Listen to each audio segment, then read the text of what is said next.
Drama serial कैसी तेरी खुद गर्जी में आज की एपिसोड में शामिर महर से कहता है कि तुम मुझे चाहो तो आज मार भी सकती हो, आज तुम मुझे चाहो तो जितना मर्जी बदला ले लो, लेकिन मैंने कोई गलती नहीं की थी, मैंने मोहब्बत की थी। हाँ, तुम मुझे पहली नज़र में पसंद आई और मैं तुम्हें हासिल करने के लिए हर मुमकिन वो कोशिश की जो मैं कर सकता था।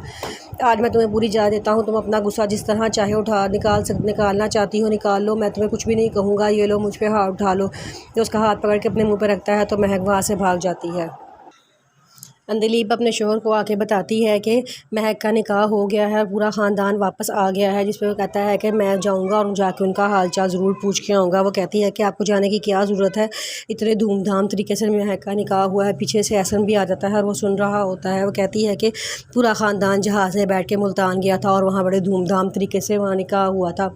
तो वो उसका हस्बैंड कहता है कि तुम ऐसी बातें क्यों करती हो, मुझे यकीनन पता है कि किसी बड़ी मजबूरी की वजह से उनका निकाह हुआ होगा।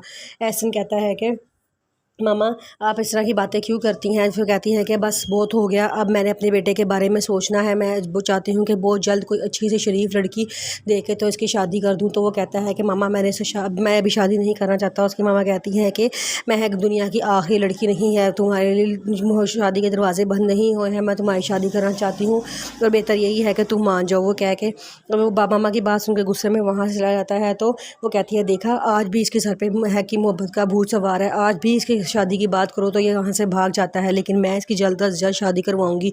वो ये बात सुन के उसका हस्बैंड ये सारी बातें सुन के वहाँ चला जाता है और अपने भाई के घर जाता है और कहता है कि भाई ये सब कुछ कैसे हुआ। वो बताता है कि शमशेर ने हमारे लिए कोई रास्ता ही नहीं छोड़ा था, उसने कहा था कि निकाह करो और मेरी एक बेटी की कनपटी पे पिस्तौल रखी हुई थी और उसने हमारा निकाह करवाया।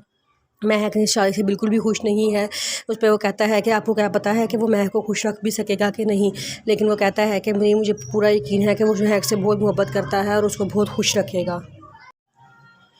शमशेर महक को कहता है कि मैंने इस दिन का बहुत इंतज़ार किया है और आज वो दिन आ गया है कि तुम सुबह मेरे सामने इस तरह बैठी हो। कहती है कि मैं तुम्हारे सामने बैठी हूँ, तुम अपनी ख्वाहिश बातें मुझसे कर सकते हो। वो कहता है कि मैं ये चाहता हूँ कि तुम नॉर्मल रहो, नॉर्मल लोगों की तरह ज़िंदगी गुजारो। वो कहती है कि जिस हालात में आप मुझे यहाँ लेकर आए हैं, कमरे में बंद कर दिया है, क्या मैं नॉर्मल रह सकती हूँ। कहता है नॉर्मल रहने की कोशिश करो, तो मैं तुमसे मोहब्बत करता हूँ, उसका मतलब ये नहीं है कि तुम मुझे इरिटेट करना शुरू कर दो। वो कहती है कि आप बस मुझे एक मेरे माँ बाप से मिलने दें, मैं उसके बाद आप जैसा कहेंगे मैं वैसा ही करूँगी। तो वो कहता है कि नहीं ऐसा नहीं हो सकता। वो उसके बहुत तरले करती है कि प्लीज़ मुझे एक दफ़ा मेरे माँ बाप से मिलने दें, मैं नॉर्मल रहने की कोशिश करूँगी, मैं खाऊँगी पीऊँगी सब काम करूँगी, जिस तरह आप चाहेंगे जो चाहेंगे वो मैं करूँगी, लेकिन एक दफ़ा मुझे मेरे माँ बाप से मिलने दें। कहता है मैंने एक दफ़ा कह दिया है ना कि ये मुमकिन नहीं है, तो आप उसके बारे में बात ना करना। और ये कह के वो वहाँ से चला जाता है।